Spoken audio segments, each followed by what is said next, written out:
오늘 주시는 하나님의 말씀은 잠언 20장 1절부터 15절까지입니다.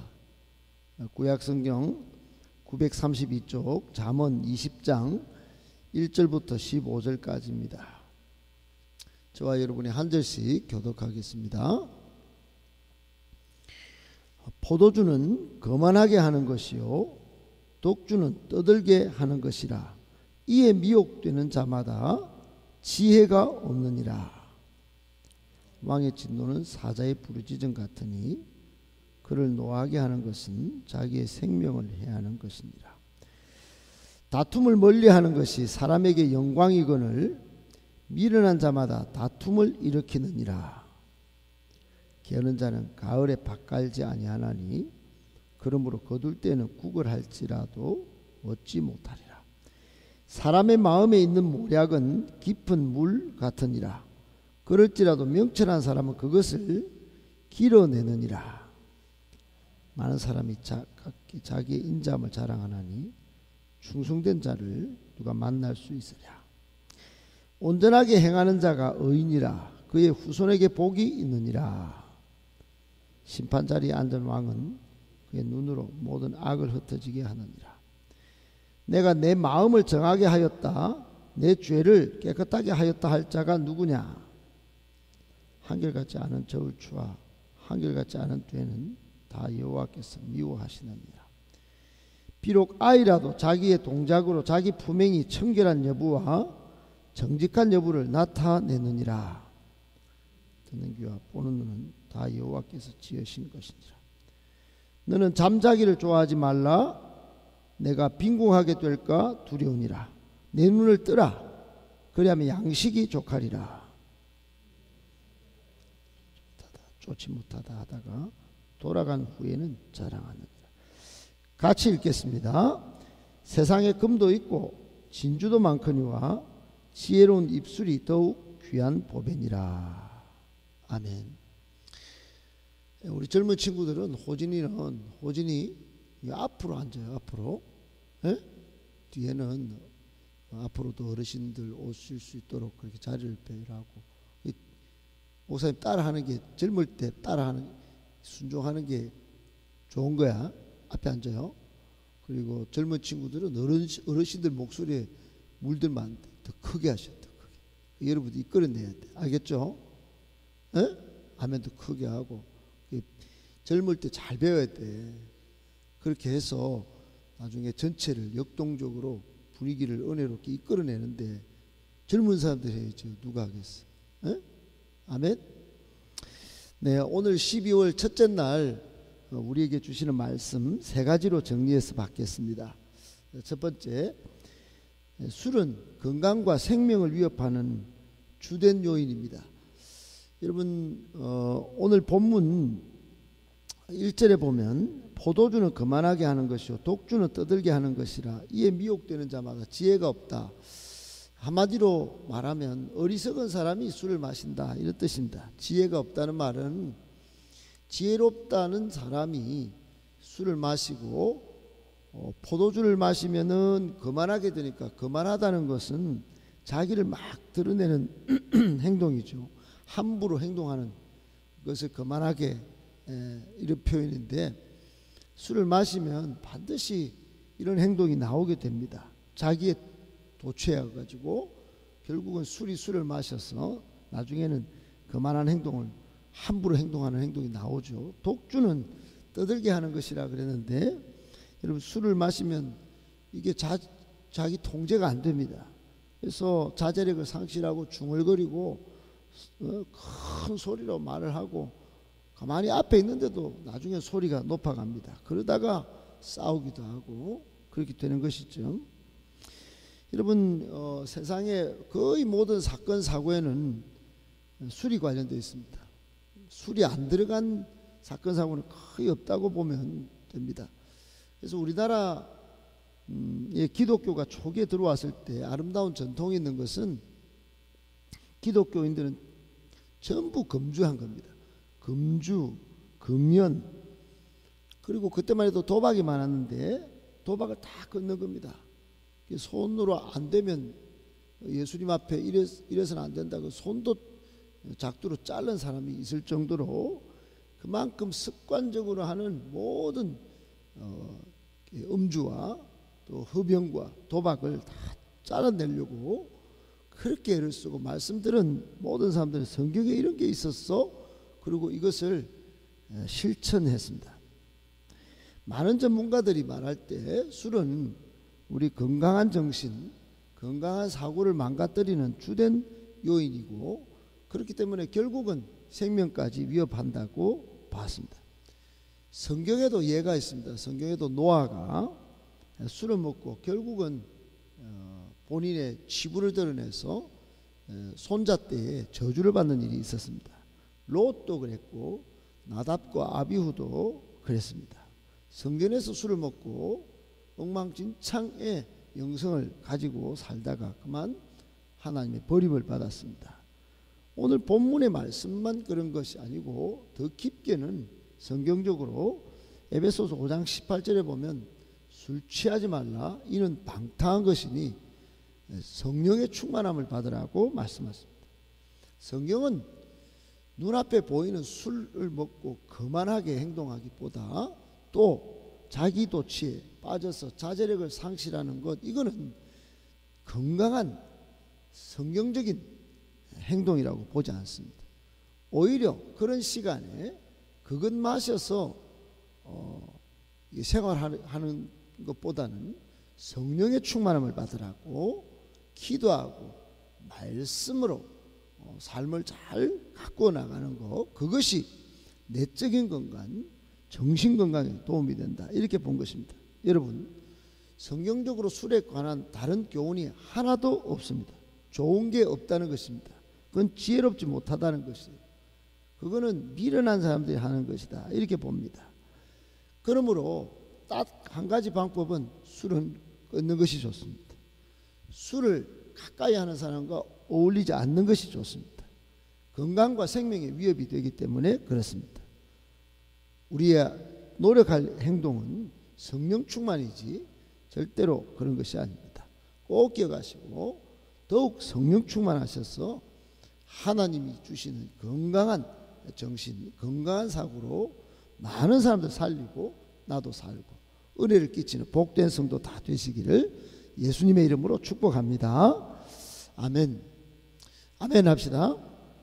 두 번째, 극한 대립을 피하는 것이 지혜입니다. 여러분, 오늘 3절에 보면 다툼을 멀리하는 것이 사람에게 영광이 된다 그랬습니다.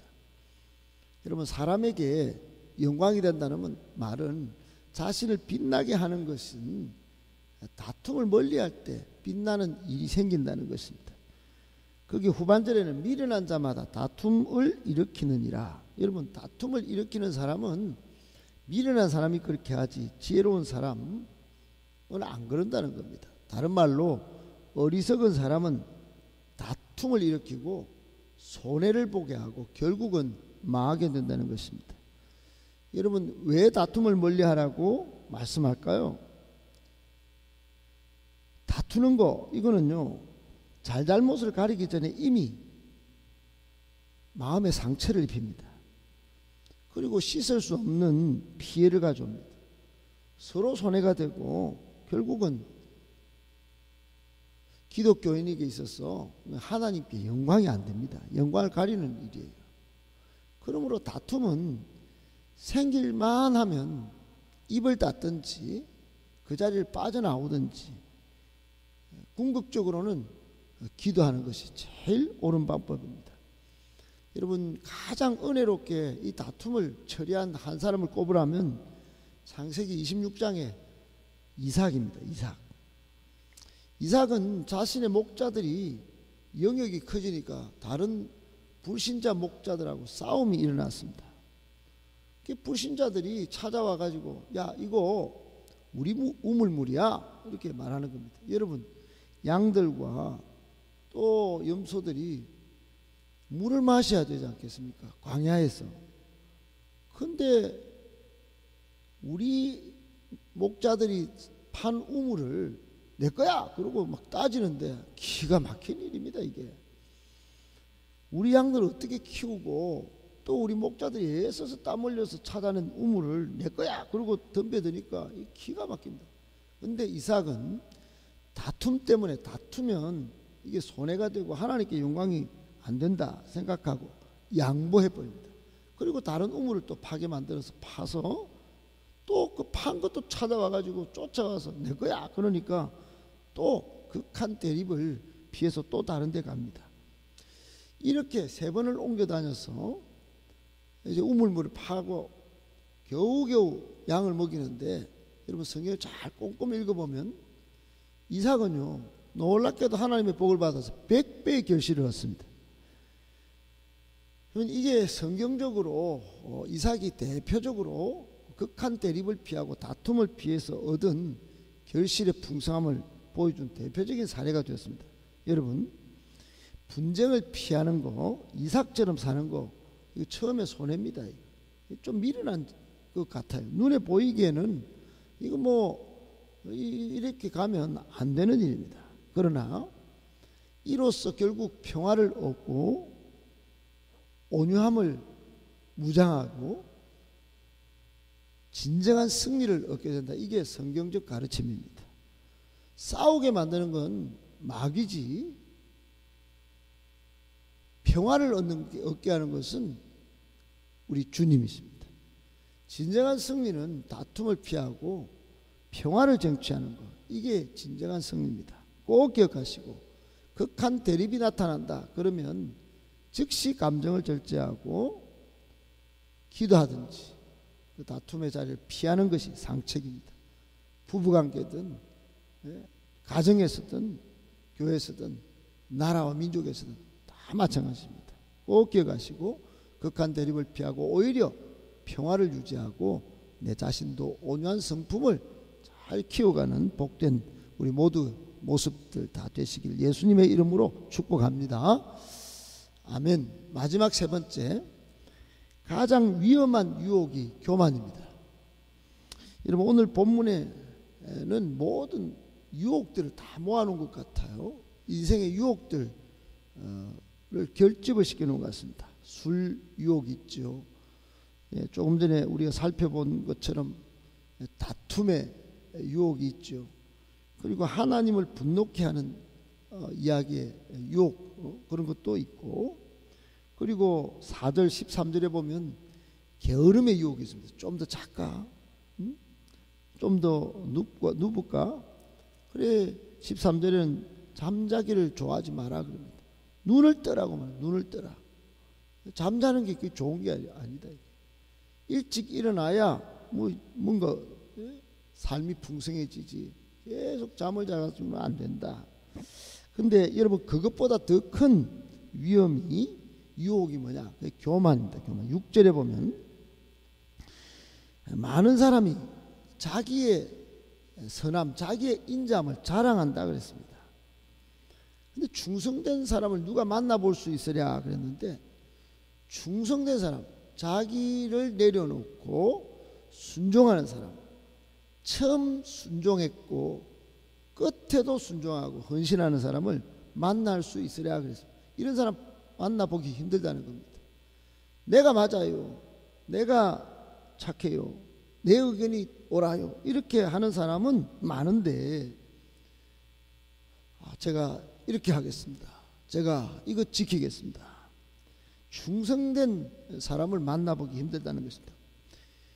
달리 말하면 교만한 사람은 많다는 거예요. 9절에도 마찬가지입니다. 9절에도 내 마음을 정하게 했다, 내가 내를 깨끗하게 했다, 이렇게 하는 사람은 많다는 겁니다. 결국 자기 자랑입니다. 여러분, 7절에 보면 온전하게 행하는 사람은 의인이고 후손도 복이 된다, 이런 말씀이 있습니다. 여러분, 처음에 하나님 앞에, 말씀 앞에 순종하는 거, 그거 잘 안 되는 일입니다. 내가 이만큼 나와주는 것, 이만큼 하나님 말씀 들어주는 거, 이게 계속 영적으로요 마취가 될 수 있어요. 근데 그거 빨리 끊어내쳐야 합니다. 하나님은, 하나님의 말씀에는 손해가 되어도 이익이 없어도 끝까지 순종하는 거.